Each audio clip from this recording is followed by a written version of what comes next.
and welcome to the Choral5 podcast, a weekly podcast whose mission is multifaceted. Each week when you tune in, you will find episodes that question best practices, challenge music education dogma, facilitate conversations about touchy topics, demonstrate pedagogies, and conversations where colleagues learn from each other. This is episode 238, The Art of the Consort with Apollo5. Recently, Apollo5 was touring through the US and stopped not too far from me, so I grabbed my road kit and traveled to St. Louis to speak with them, observe some rehearsal, and hear their concert. Small ensemble or consort singing is in many ways a completely different art form than traditional choral singing, and it isn't quite solo singing either. You will hear and see some live recordings captured during this rehearsal in the episode. In fact, the sound you heard on the way into the episode was Apollo5 unedited, undoctored in rehearsal. Apollo5 is comprised of Clare, Stewart, Penelope Appleyard, Joseph Taylor, Jacob Ewens, and Augustus Perkins-Ray. The six of us sat down and discussed a wide range of topics from the technical to the aesthetic aspects of small vocal ensemble singing and presentations. Why we must fight to preserve live performance in an era where recorded music is becoming less financially viable. The differences in approach when you have no one to blend with.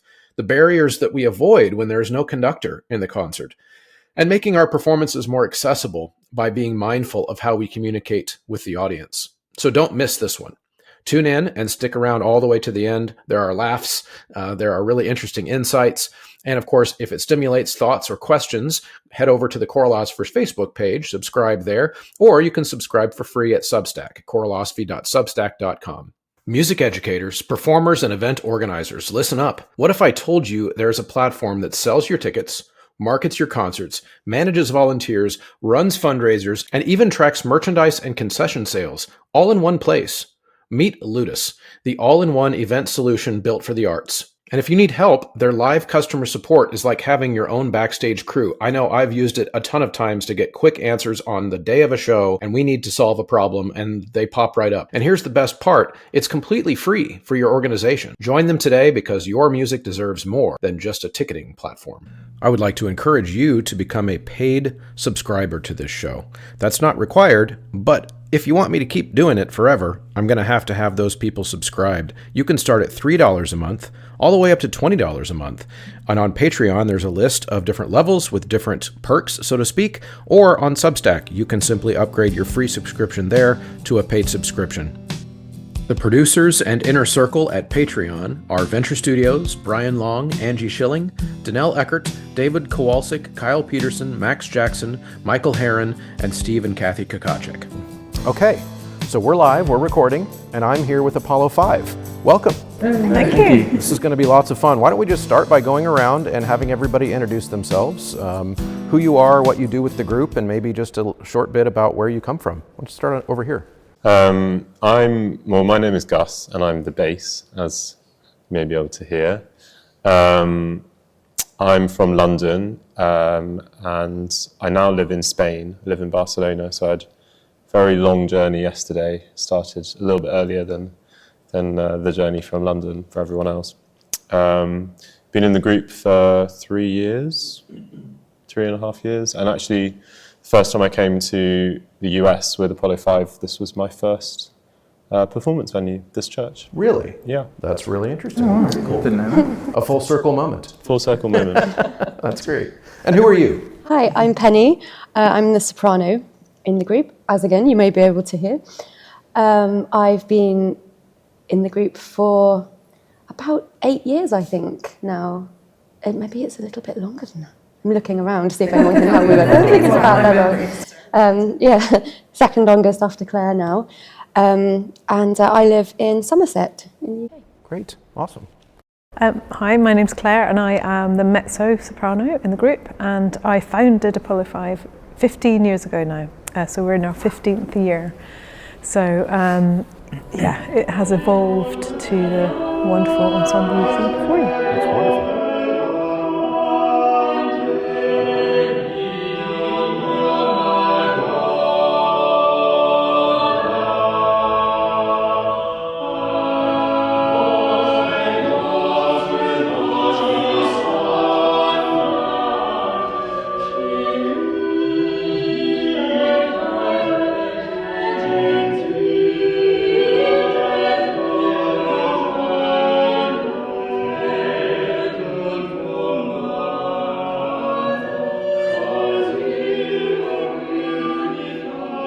That's great. And who are you? My name's Jacob, and I'm from South London. Still based in London now, and I've been working with the group on and off for quite a few years now, maybe 5, 6, something like that. So I've sort of come in as a depth for other people. There's a small pool of depths that come in when the more regular members can't be there. Since I've been kind of working on and off with the group quite a lot. But I think this is my first. I've toured quite a lot with them in different places, but I think this is my first US tour with them. So. Very cool. So, yeah. Awesome. Hey, I'm Joe. I'm the newest member, actually. So I think I'm about 7 or 8 months in.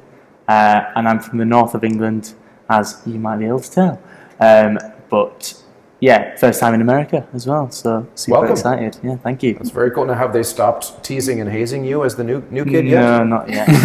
Is there an official time when they're through their The initiation. freshman period? Depends how he gets on. That's really great.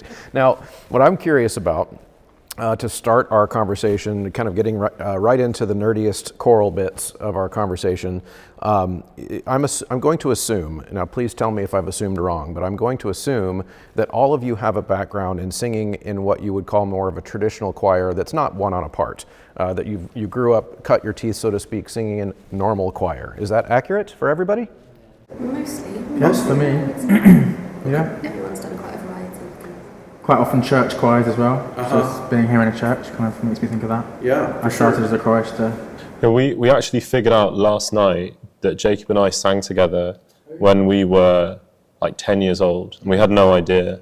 But Jacob was a chorister at Westminster Abbey, and I was at St Paul's Cathedral, and occasionally the 3 big cathedrals and churches in London, so that's those 2 and Westminster Cathedral, would join together for like a concert or an appearance at like BBC Proms. So yeah, I think we had like a very early start as choristers. Shared a stage, and I think everyone was a chorister at some point, somewhere in this group. Yeah, I mean, not perhaps for Clare and I, not so much in a cathedral context, but certainly the sacred choral tradition in the UK was a big part of it was more parish churches for me, and then when I got to university there was some more cathedral stuff. Okay. But for girls it wasn't so much of a thing to start with. Growing up I did a lot of my singing in a parish choir. At that time there weren't many opportunities for girls to join cathedral choirs. I think that the situation has changed a lot in the intervening time, but at that point I was very jealous of my boy chorister comrades who got to go and audition and be in cathedral choirs. I always wanted to do that, but never had the chance. So I had to get my music in other ways. Yeah. But I think we've all had a slightly different route to where we are today. And I think that actually adds to the kind of eclectic nature of what we do. Yeah, well, I'm excited to hear some of that in a bit.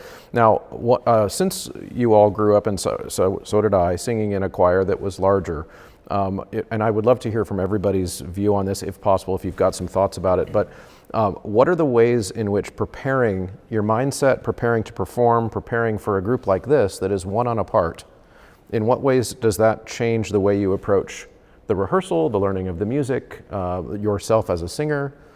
Who has thoughts about that, just in contrast to normal choir? I think you have to work harder. It requires a lot more work. Which is why I like it, because there's no room for passengers when it's just you on your own. So I kind of enjoy that extra, I guess it's kind of a pressure, but it's a responsibility that you have that you kind of don't have as much when, I think maybe naturally you might relinquish that when you're in a huge group. And that's, I mean, I don't really like singing in massive groups these days. I much prefer singing in smaller consorts, because you feel like you're adding something more to it and making a difference.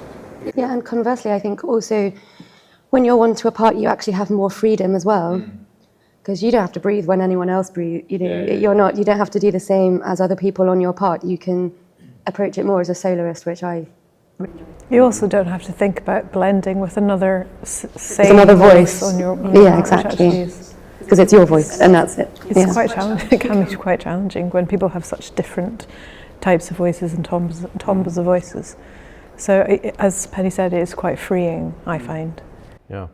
Yeah, and thinking about the concept too, like you mentioned, of no passengers, which as I in my day job, my regular day job is I teach choral music to kids, 14-year-olds through 18-year-olds, and it ranges from kids who come with quite a bit of musical talent and experience already, all the way sitting next to a kid who has never seen a piece of sheet music before, right? And they exist in both spaces. So talking about passengers is something that happens in my classroom a lot.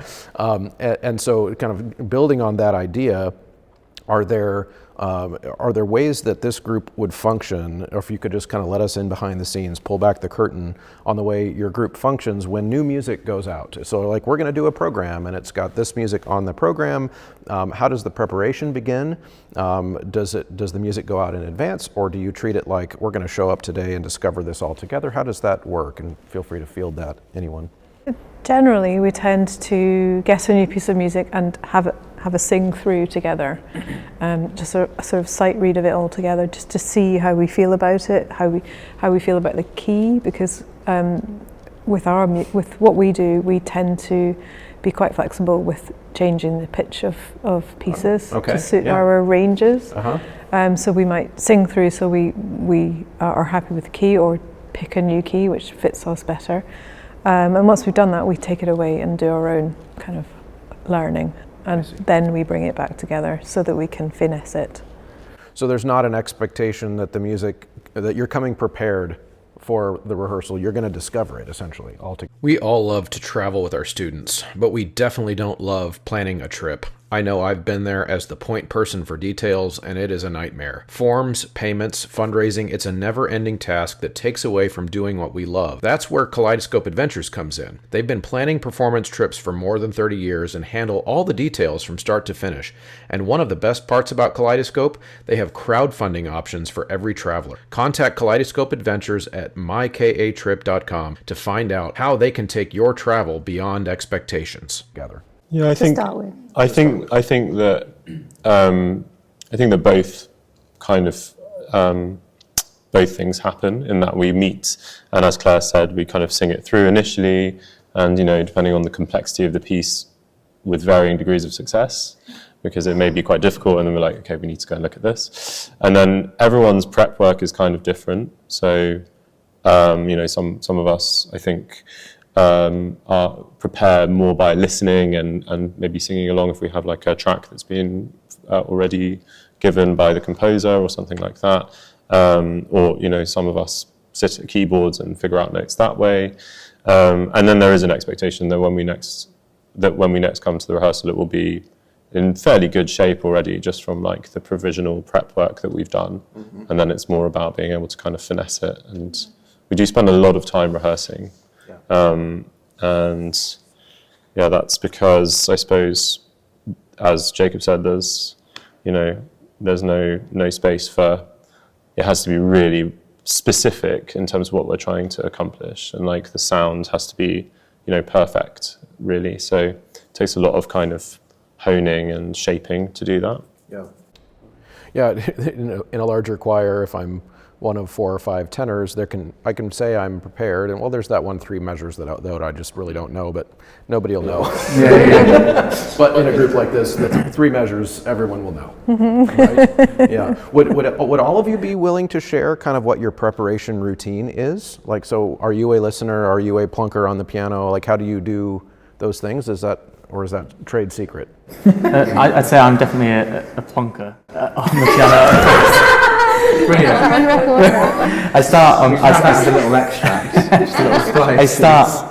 Would always start at the piano, and then I think because I'm lucky to have sort of quite a natural ability to sight read music, I think the way that I target things that I need to work on would be in rehearsal, or in that initial read through, and I think that's the best way to identify what the issues are, whether it is key, like Claire mentioned, or if it's just a couple of measures that I really just need to go home and do 7 or 8 times.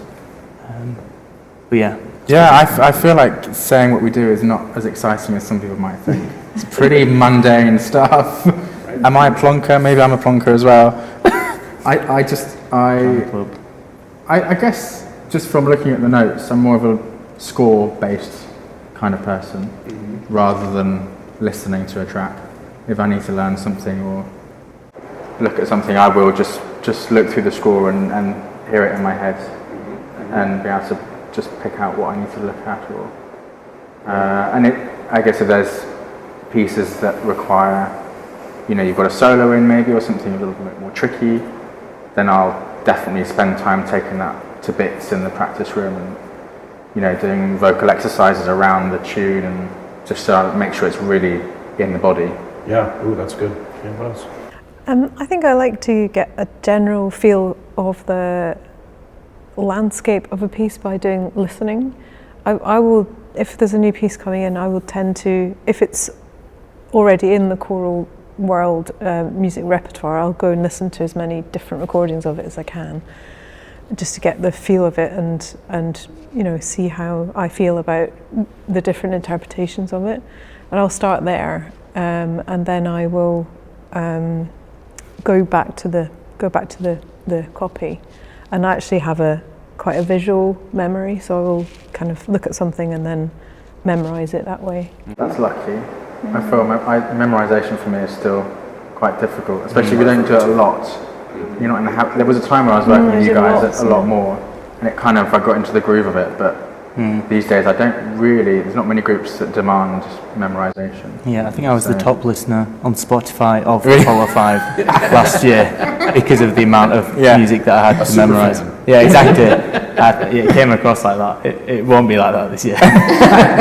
But, our listens are going to go down. It's a muscle that requires doing a lot of in terms of memorizing. For sure. But I definitely don't have a visual memory. For me, I have to kind of really, I've sung it quite a lot. I do find that a better sight reader a person becomes, the harder that muscle is to exercise. Yeah. Because it's like the reason I can't remember what all my questions are, because I have this technology that allows me to just jot it down. Okay, that's good. How about you? What kind of preparer are you? I'm definitely a mixture of listening and using a piano. And 9 times out of 10 I'll end up at the piano. As I'll listen to something, but if there's something I need to figure out, there's just nothing easier than having the piano keyboard in front of me. For me, I just always end up back at the piano. It's like when I'm writing something and I'm on a computer, I'll always gravitate back to using a pen and paper because there's something about it going in a little bit better in that way. Yeah. I'm definitely not a visual memorizer either. I wish I was. That would be quite useful. Mm-hmm. But the guys often laugh at me for, once I've memorized something, I have usually no idea what key it's in, because when I'm not looking at the notes anymore, that information doesn't stay with me at all. So for me, I really don't visualize the page at all. Once it's in, it's just, I recall it that way from. That is so interesting. I always see the page, even when I'm singing from memory. That's interesting. Yeah, see, I couldn't tell you what note I start on or anything. It's a bit weird, but. Yeah, that feels risky. How about you? I think that my approach depends on the genre of the piece or the kind of style of it, because for example, like the jazz that we sing is often harmonically incredibly complicated, and the bass line specifically can be like really crazy in terms of just like intervals and rhythms, and I can't speak for anybody else's part, but I know there are some arrangements where it's difficult for all of us because we're just singing very complex harmonies. And so with those ones, those are definitely the most challenging to prepare. Mm-hmm. And for me, I try to figure out often, just to go back to Claire's point about the kind of geography of the score, like I'll try and see if there are any patterns. And depending on the arranger, sometimes there aren't. And sometimes it can be quite repetitive. So you think, okay, well, if I just get this 1 or 2 page, verse or whatever it is, then it kind of repeats itself, maybe with like subtle variations. In fact, those subtle variations can often be the most challenging to kind of get your head around, because it's barely changing, but it is still changing. Mm-hmm. But if I can I am a visual learner, so I will often try and seek out similarities from one page to the next, and then try and get a sense of, you know, what I need to do and when I need to do it, if that makes sense. It's such a satisfying feeling, isn't it, when you learn 2 pages of a piece and then you realise you've actually learnt half of it. If it's like If it repeats. Yeah, because it's just so repetitive. Yeah, and that off copy stuff that we do is definitely takes the most amount of preparation that you have to do independently. You know, the other stuff you can kind of finesse in a rehearsal process, and we're all good sight readers, so it doesn't often take too long to kind of just go away and look at it. But coming back to like the stuff that's more contemporary, or for example, we have an arrangement of Black is the Colour by Blake Morgan, and that's harmonically pretty complex, I would say. And you know, you need to do quite a lot of independent work, and it's often, I think we've sung it off copy as well, I can't remember, but it's that sort of thing requires a lot of, we're talking like semitones and tones and just crazy harmonies, so it's really important to just go away and look at that. So next topic is related to timbre and voice. When this group is assembled, and I imagine as the artistic director, do you decide who the singers are? Do they come to you? We decide through an audition process. So we decide together who the singers are. Okay. Now, how much of that process of the deciding is, well, this voice just isn't going to fit with our group because of the way we sound? Yeah, that's a really big thing. It's a big part. How would you describe what you're looking for? Well, we often think about our sound as being kind of a pyramid. Okay.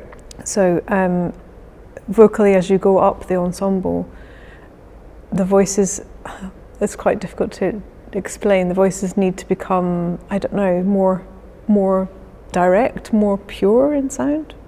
Does that make any sense? I know what you mean. I know what you mean. That's quite a well-known phenomenon, certainly in the English choral scene. I think the King's Singers maybe coined it in terms of the balance of sound. And it can be a timbre thing, but I think it's also just a balance thing. You know, the bottom of the chord needs to be the strongest, usually on the tonic. And then as you go up the voice parts, they're then decreasingly volume-wise and balanced, and that usually means the harmony kind of sits better.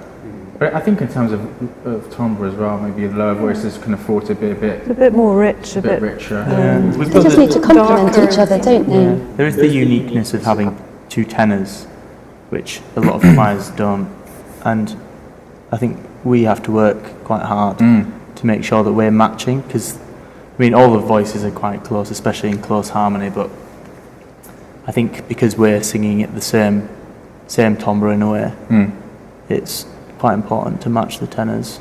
Yeah. It's often nice to have one with a slightly darker sound, if that makes any sense, and one with a kind of more direct, lighter sound, to work together. Is that you? The angel or the demon. Yeah. Because in the second tenor bridges that gap really between the tenor and the bass part. So it just in terms of colour just kind of has one foot in each camp sort of thing, I would say. And it's the same with my role between the tenor one and the soprano. I need to have I've got a slightly different space to fill in the chord. Something that's unusual about our group, and I think unique, is that we're a very small vocal ensemble that covers, you know, the whole spectrum of vocal range. We go from, you know, low bass to high soprano with 5 singers. It's not particularly common to do that. If you look at lots of vocal groups that have all full voice parts, you're looking at kind of 8 singers or more. Or they'll be all male or female. Or female. Yeah.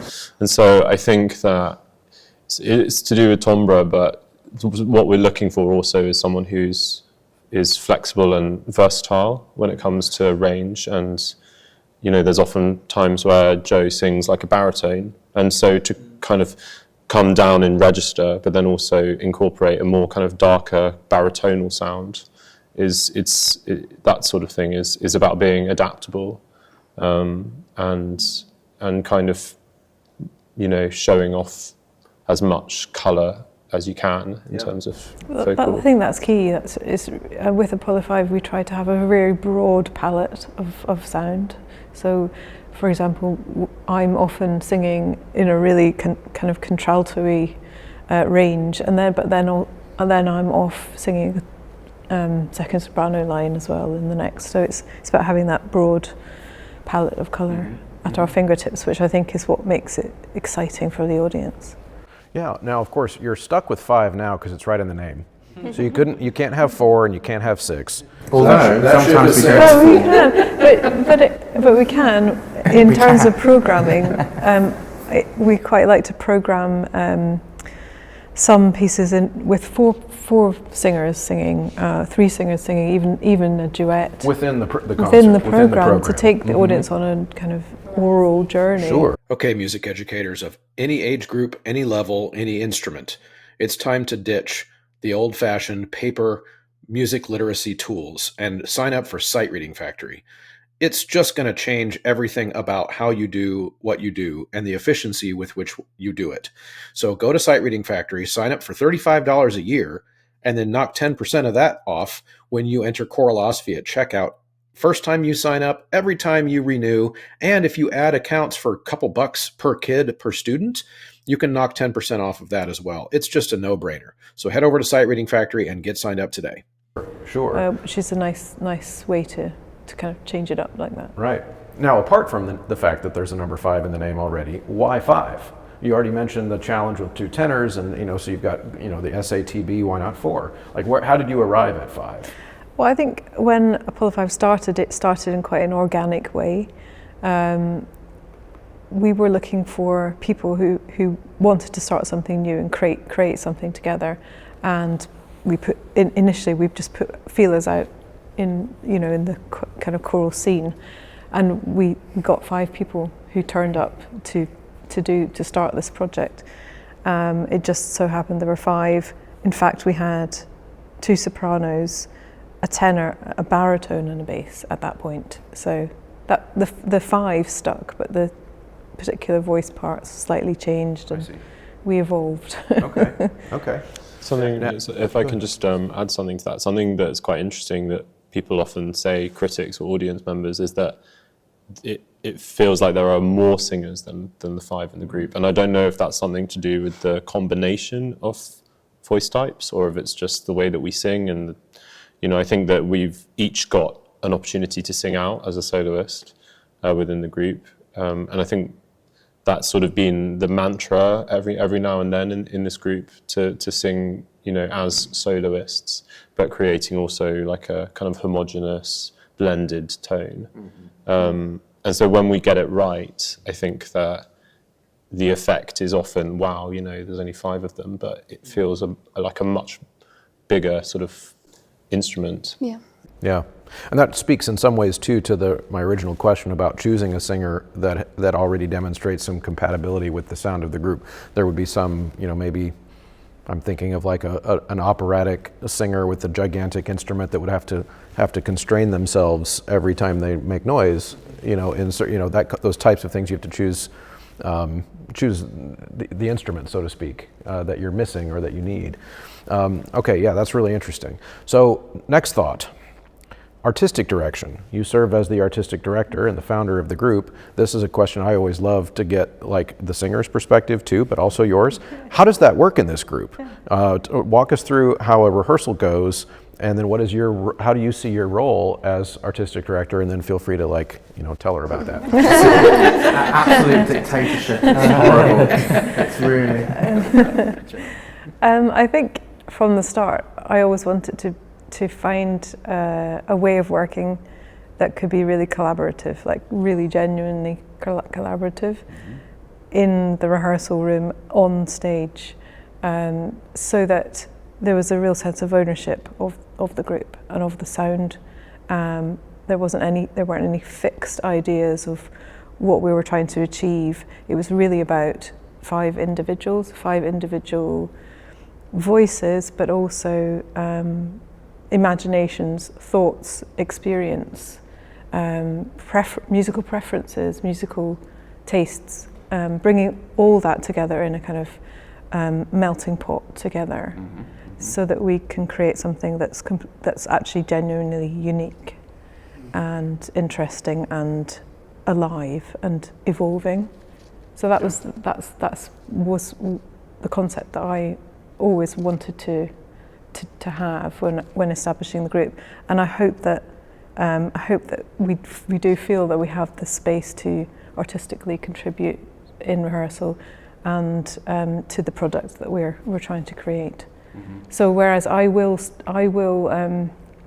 take a lead in designing programs, it's most definitely a collaborative thing, and we all contribute repertoire ideas, thematic ideas, even writing arrangements. Penny does some fantastic arrangements for us, suggesting new composers to work with, arrangements to be made, even down to programming ideas as well. So that's my take. I agree completely. Yeah, and as we mentioned, we're all from such different classical backgrounds that we can all bring different perspectives.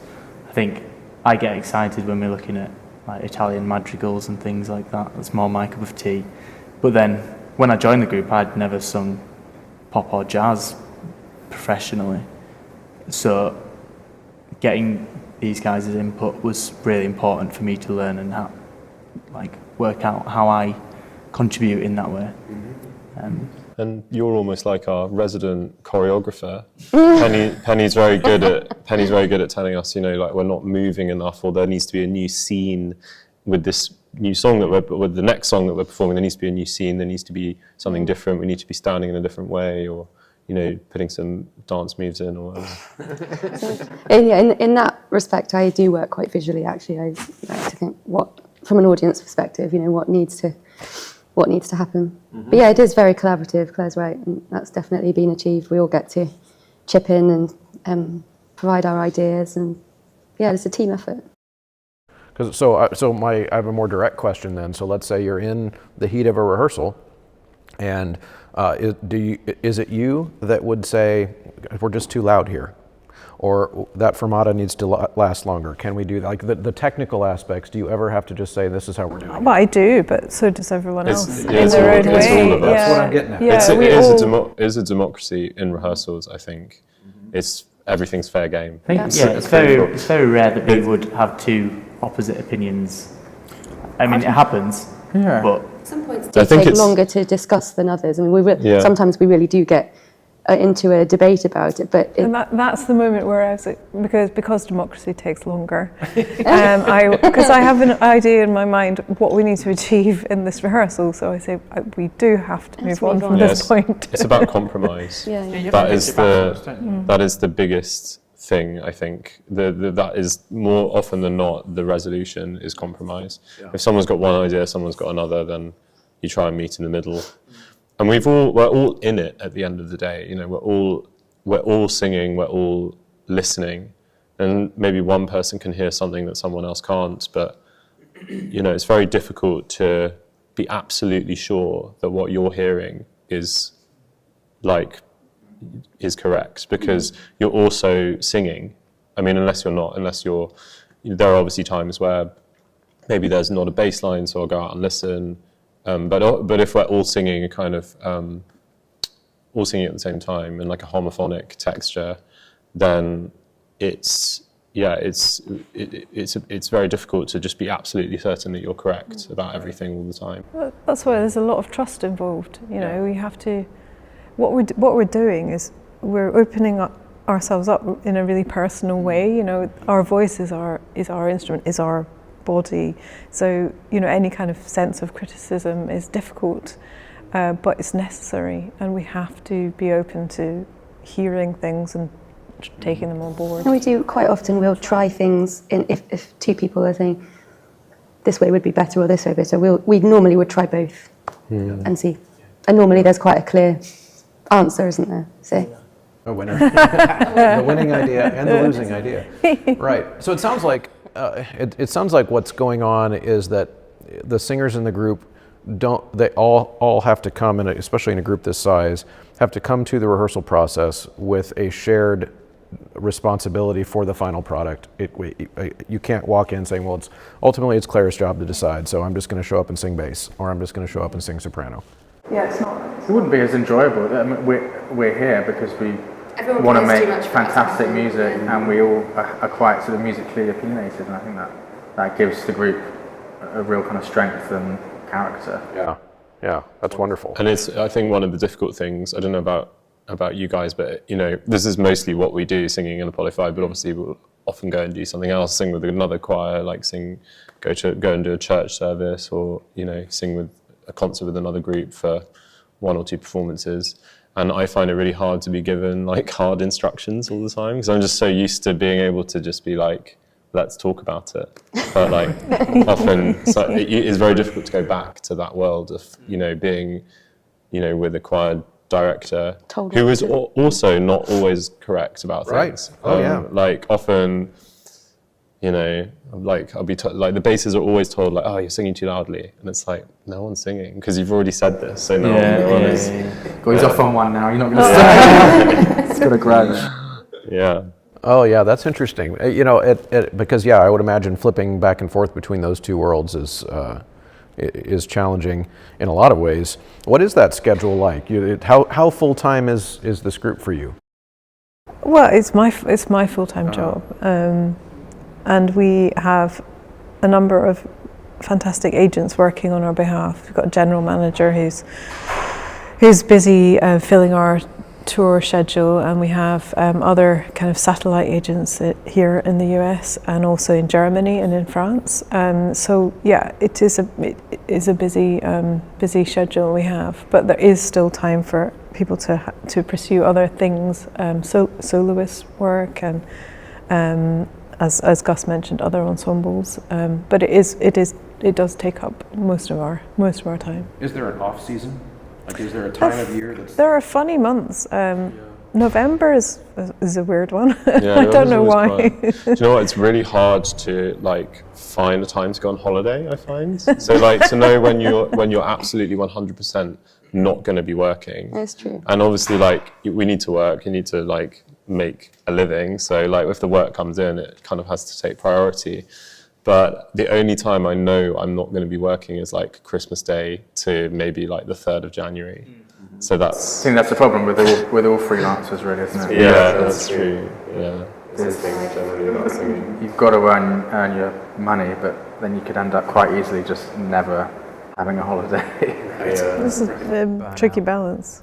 But like one of the good things about this group is that things often come in like 1 to 2 years in advance. We're already getting asked about stuff in 2027, which is, you know, it's like if someone asks me what I'm doing, are you free for this in 2027? I'm like, yeah, like I don't have any other plans. But other groups work differently, and other, you know, some things come in so late. Like for example, like film studios and TV studios, the soundtrack is like the very last thing they do. So they'll often be like a day or two before, or a week, if not a week before, being like, you'll get an email saying, are you free for this next week? So that is something good about this group, is that everything is booked very far in advance. Yeah, that is very cool. That's very cool. You mentioned earlier, Claire, the putting together of the programs. So let's talk now about the programs. How are they constructed? Do you have an artistic process there? You mentioned already that there's part of it is collaborative and that we're going to sit down and read through some stuff. But do you come up with the big idea first and then fill in repertoire? Like, how does that work for you? So over the last number of years, our concert programs mirror our recording album material. So, and those are mostly concept-led themes that have been either we've discussed and come up with, or there are other ways where I get themes. Some festivals are suggesting themes, so that's actually quite good because it kind of is an impetus to create a new program. So yeah, but recently it's been based on what albums we're recording, so we create a concert program based on the recording, and it doesn't have to be completely strictly what we do on the album. It can involve other repertoire that fits the theme, or also other repertoire that we're bringing into our normal performance repertoire. So Yes, so over the last few years we've had one new programme a season, and I think that's worked quite well. It's difficult for us to have many more than that because we are 5 people freelancing, Right. and so it tends to be one new programme a year. I see. Okay. And so the original idea for the program, is that just something that springs to your brain, or does it come from the record company? Like, how do those initial big ideas A happen? variety of different things. The latest album, Anam, which we've just released, is an idea that I think I've had in my mind for several years, and particularly during COVID. It's just something that has evolved, but other times it's come from a festival or from the agent suggesting a good theme. Mm-hmm. Or within ourselves having ideas on what would work as a good theme. Yeah. And a good theme for us means that there are many strands that we could go in. You know, we could go in a folk music direction. We could use a classical thread. We could do collaborations with our other musicians. Lots of different ways in which programs can evolve. Mm-hmm. What are some examples, even in this program that you're touring with, where some of that collaboration comes in? Is it somebody just saying, "Oh, I know a piece that would go really well with this," and bringing it to rehearsal? Like, how does that work? Well, Penny arranged a lovely piece for us for the album. Yeah, I've arranged Wildflowers, Okay. which was originally by Tom Petty, but it was covered by the Wailing Jennies, and their kind of close harmony version is just one of my favourite songs. Oh yeah. And this was just a lovely opportunity to write it for the group, because with that many harmonies going on, I thought that would be really nice. Mm-hmm. So the way it fits into the theme of the program is that it's got a sort of kind of country folk. That's vibe right, to yeah. it. And about that kind of, it's got lovely words about belonging somewhere that you feel free, and in those kind of ways, it really fits in with the folk aspect of the album. Mm-hmm. And it's a bit country and it's a bit folky, and yeah, I really enjoyed that. I'm excited to hear that. I'm a huge Tom Petty fan. Oh, great. Yeah. Okay. So then we get this program together. We're on tour with it. You've made a recording. All of those things are happening, and then people come here to this lovely church in St. Louis to hear it live and hear the performance live. What are your goals for a live performance? What do you want the audience to come away with? What are you trying to convey? And anybody can fire out thoughts about this one. I mean, I feel like we're all holding on to live music as a precious thing. That the recording industry is kind of on its knees. Let's face it, in the music world, and streaming and everything. And so people paying to go and see live music is still kind of premium, which is really good. I think we need to hang on to that. I think the reason is because people come to escape and be kind of transformed and transcended into a different world. So I think that's kind of what I'm thinking about when I'm performing, is I want to try and connect with them and just put them into a different world, basically, for an hour and a half. Yeah. Good. Anybody else?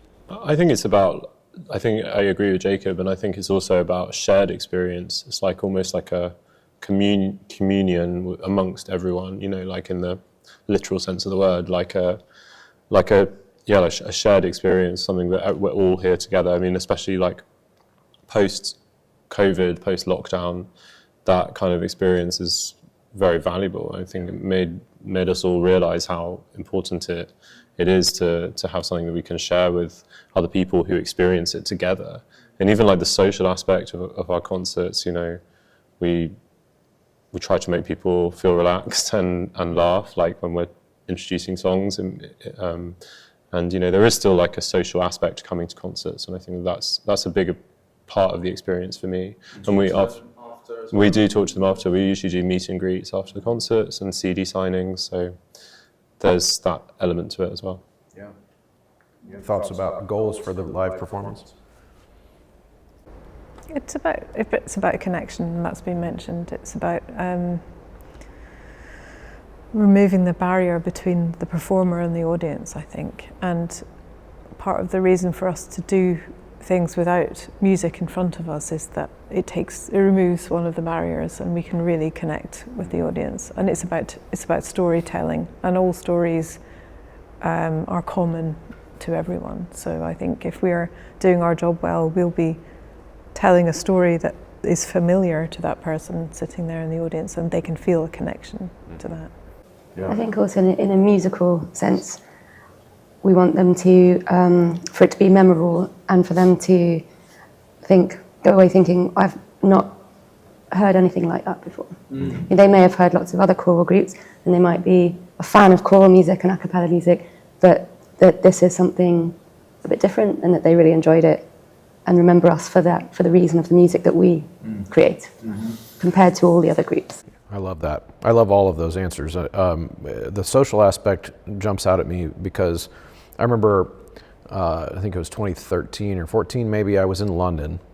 And of course, in London, you can open the newspaper on any given day and find a choral concert that you could probably, walk to.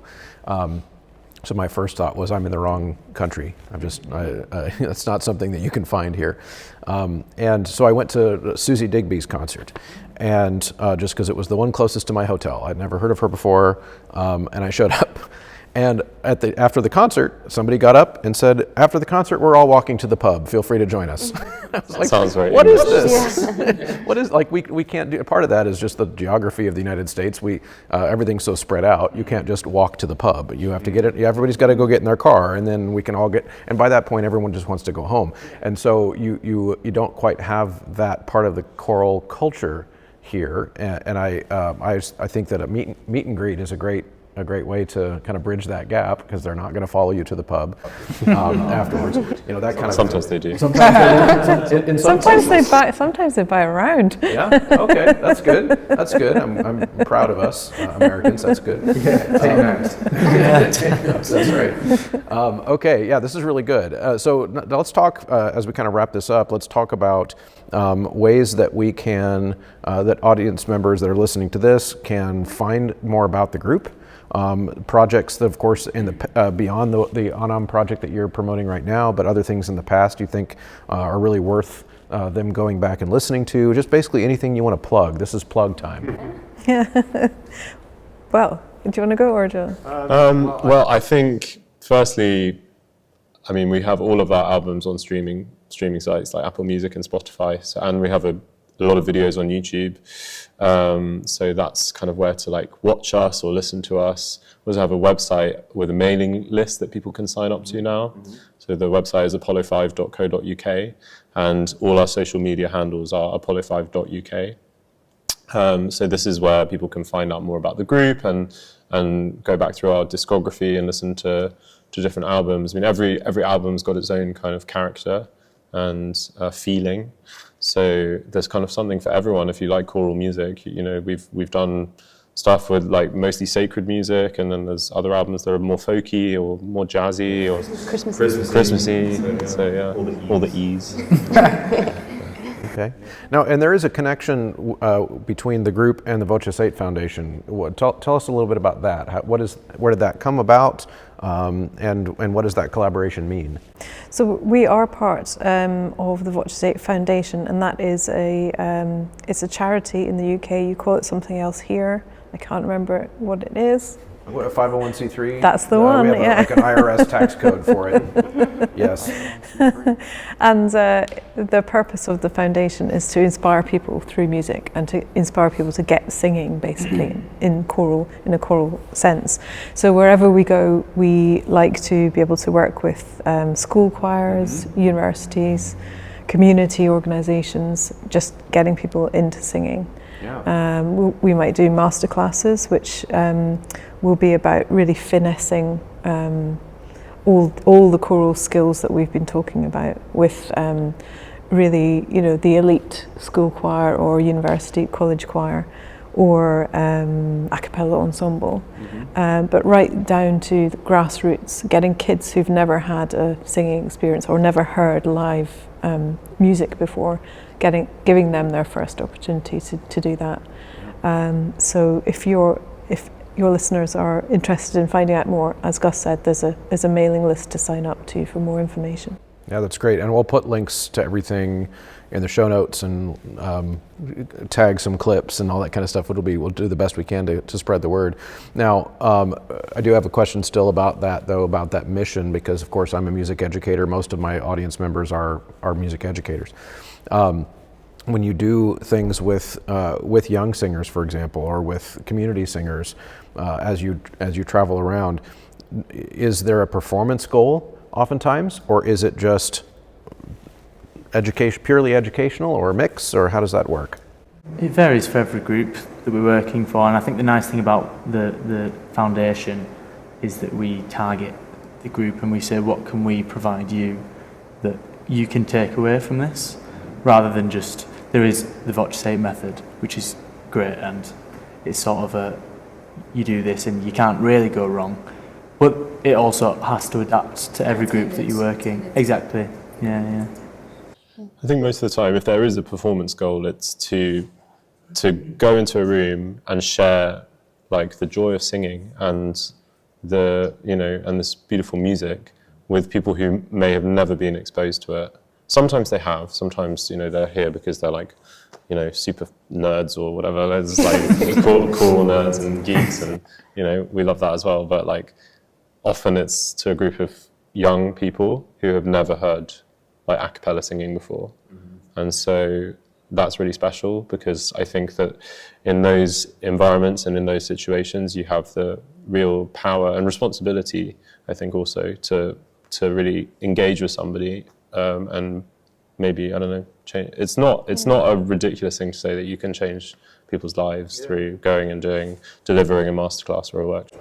Well, and performances, I think, particularly, even though they're not a necessary part of it, but I do think performances can be a really powerful and transformative experience for a child to do. And if that's the kind of end, kind of culmination of workshops, I think that kind of gives it an extra transformative experience for a young person, for sure.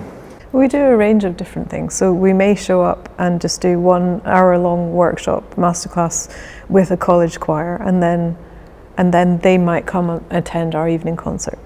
But the other end of the spectrum is we do long-term projects. So we're working at various points through, say, the academic year, and at the end of it, we all get together and do this wonderful celebratory concert where the children who've been preparing the music may sing 6 or 7 pieces with us on the big stage. It might be an amazing cathedral venue or a big theatre, and their parents get to come, and it's a really, really special and meaningful thing. So whether we're just doing a small masterclass session where the end goal is just to have sung together something, right through to being on a big stage, they're all kind of meaningful performance outcomes. Now, how does an educator who might be listening to this and says, I want an opportunity like that for my students, how do they do that? Where do they go to get Apollo5 to work with their kids? Go to the Apollo5 website, send us an email, we'll be in touch. Okay, that's great. Well, let's finish this way. I want to go around the circle. Favorite song you're going to sing tonight? And it's okay if it doubles up. I can't remember what's on the program. You're welcome. I'm helping you refresh your memory. Well, look, we're filming this on Valentine's Day, so we're doing a cover of Elton John and Bernie Taupin's "Love," Your Song, which is often an audience favourite, and I think tonight could be really special. Yeah. So I'm going to say that. That's great. I'm going to say a folk song, "The Parting Glass," which is another Wailing Jenny's song. I'm doing an arrangement with my boys right now of that. Oh, lovely. Yeah. I'd have to say the title track of the new album, Anam, is a really beautiful, evocative piece. It's a new piece, but it kind of conjures up an ancient Celtic sound world, which really is the spirit of the album. I'd probably say Lighthouse Keeper, which was arranged by Paul Smith. Oh, is it a Paul Smith arrangement? Yeah, it's didn't realise that. Arrangement of the Sam Smith Christmas song Lots of Smiths beautiful. involved in. It's a great song, and Joe has a lovely solo on it. So We've not heard it yet. I'm sure it's lovely. And I think mine, it's definitely evolved in my short time at the group, but to perform would be Wildflowers, which is Penny's arrangement, because I think it's just a nice point for me to reset in the performance and think, right, we've got this, we're nearly at the end. And also the audience always absolutely claps it up. So it's good fun. That's wonderful. Well, thank you, everyone. This has been lots of fun. I can't wait to hear the concert tonight. Thank you. Thanks for having us. All right. That's going to be great. Thank you so much for sticking around to the end of a conversation. If you are still hearing my voice, that means you're one of the MVPs, one of the diehards, one of the real ones, as the kids say. So if you are willing on the way out to check out a few different ways that you can help me continue to make this show high quality. One, use the promo code. That's the biggest one. At Sight Reading Factory, at mymusicfolders.com, at mychoirropes.com, at graphitepublishing.com, and endeavormusicpublishing.com. All of those take the Choralosophy checkout code, and of course now the newest one is 3-Minute Theory. You can get a 15% discount when you enter Choralosophy at checkout there. And of course, going to Apple Podcasts and leaving a positive review is very helpful there, and sharing the episodes to your colleagues in real life and on social media. All of those things are incredibly helpful and allow me to continue to create this resource for you. Thank you so much for tuning in. We'll see you next time.